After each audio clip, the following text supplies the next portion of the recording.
Seoul, the economic powerhouse and its population crisis. Seoul is an economic juggernaut, a city that stands as a global powerhouse in its own right. When combined with its neighboring metropolitan areas, it forms one of the largest and most prosperous urban economies in the world, surpassing even cities like Shanghai, Beijing, Sydney, and Moscow. The region is the headquarters of world-renowned conglomerates such as Samsung, Hyundai, LG Electronics, and Kia Motors, making it a pivotal hub for technology, innovation, and commerce. Despite its resounding economic success, however, South Korea is facing an unprecedented demographic crisis that threatens its very future. A nation in decline, the plummeting birth rate. South Korea's birth rates are not just low, they are the lowest in the world. In fact, the country has been breaking its own record for the lowest fertility rate year after year. As of 2023, only 230,000 newborns were registered, a stark decline of 7.7% from the previous year. The current fertility rate in South Korea stands at a mere 0.72 children per woman, far below the replacement level of 2.1 required to maintain a stable population. The implications are severe. Without enough children being born, the nation's population and culture face a stark risk of extinction. To put this into perspective, South Korea's population of 51 million could potentially shrink by half by the end of the century if current trends continue. This demographic implosion has finally caught the attention of the government, albeit belatedly.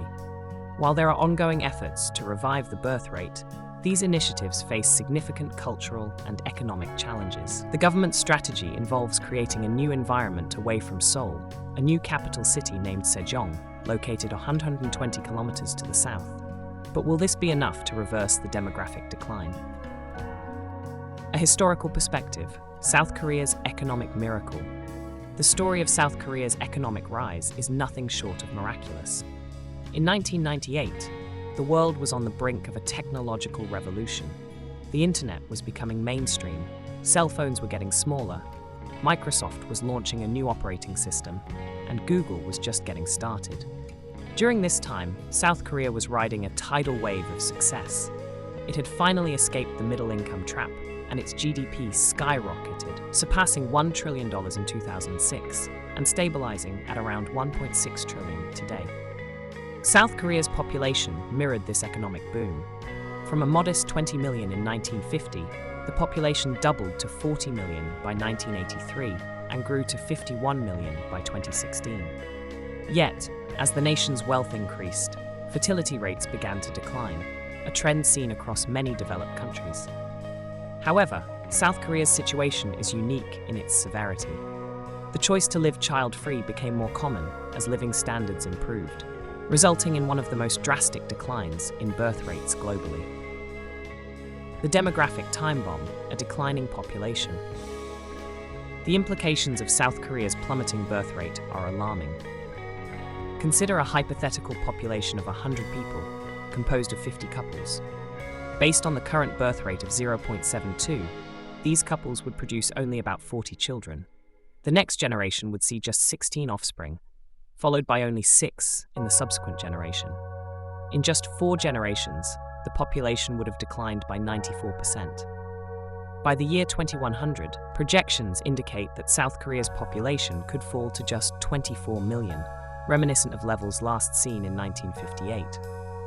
This time, however, the median age will have shifted dramatically from 18 in 1958 to 59 in 2100, turning the country into a nation of elderly citizens. This rapid aging of the population will place immense pressure on South Korea's economic and social systems. A healthy economy requires a strong base of working-age citizens, 25 to 64 years old, to drive productivity and support the elderly. Historically, the population pyramid looked like a triangle, with a broad base of young people supporting the smaller elderly population at the top. As healthcare improved and lifespans increased, the pyramid began to resemble an urn, and in the coming decades, it is projected to invert completely. In this scenario, most citizens will be over 60, creating an unsustainable financial burden on the workforce, even in the wealthiest nations.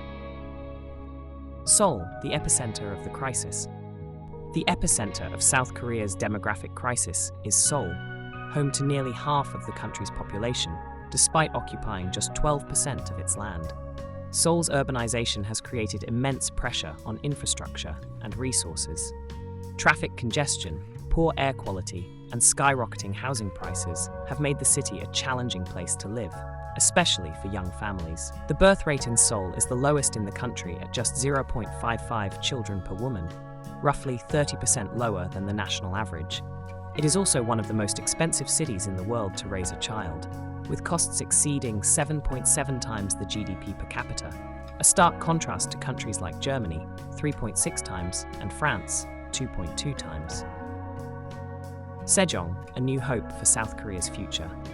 In response to the demographic collapse, the South Korean government decided to take drastic action.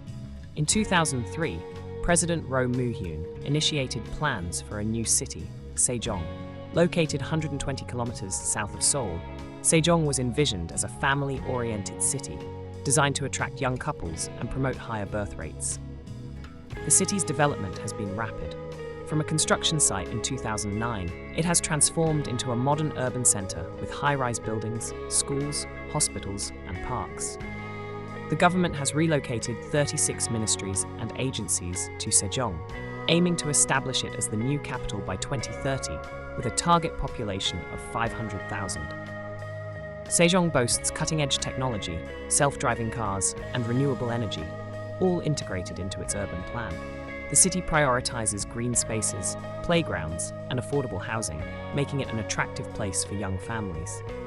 Notably, Sejong's birth rate of 0.97 is higher than the national average, demonstrating that targeted policies and infrastructure improvements can make a difference. However, it still falls short of the replacement level needed to sustain the population. Challenges ahead: Sejong's incomplete vision. Despite its initial success, Sejong faces significant challenges. Many government employees who have been relocated there still commute from Seoul, citing a lack of culture and limited public transportation in the new city. The absence of a comprehensive transit system is a glaring oversight, forcing residents to rely on personal vehicles. This flaw undermines Sejong's promise of affordability and sustainability. A cautionary tale for the future. Sejong offers a glimpse of hope for reversing South Korea's demographic decline, but it also serves as a cautionary tale. The government must address these shortcomings and continue to enhance social welfare programs. The stakes are high. If Sejong fails, it could become a ghost town, and South Korea's demographic collapse may prove irreversible. However, if it succeeds, Sejong could become a model for other nations grappling with similar issues. In conclusion, South Korea's future hangs in the balance. The country's economic achievements will mean little if it cannot solve its population crisis. Sejong's story illustrates that change is possible, but it will require sustained effort and visionary planning to secure a brighter future for the nation.